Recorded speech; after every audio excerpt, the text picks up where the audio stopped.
Governo lihusi reunião Conselho Ministro decide ona se realiza eleição suku sanulu fom e lorn ronolo racing hito fulang April tinane. Quarta-feira lorn ronolo fulang Março tinan rihun rua ronolo racing hat e Palácio Governo dele. Governo aprova ona projeto decreto governo nebe apresenta o ministro da Administração Estatal Tomás do Rosário Cabral, onde estabelece data para realização na Assembleia Aldeia no Conselho Suku e âmbito procedimento eleição para líder comunitário será.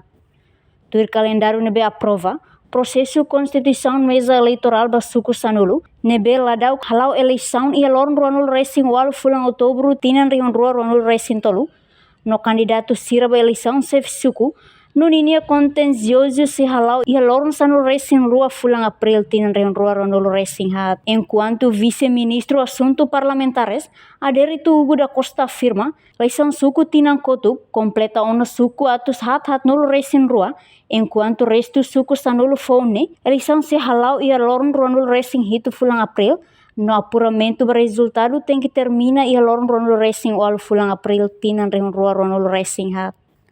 Em reunião com o Conselho Ministro com a agenda logística de liberação da logística. Agenda primeiro na beca a aprovação ON maka diga ho imota tene eleição sepsuku e tinang koto completa na 442 suku resto suku sanugo na beca sirna eleição untuk feng hotu tinang ne antau também makohin apresentação hoje Ministério da Administração Estatal fonaba realização Assembleia Aldeia ou Conselho de Sukunia calendário.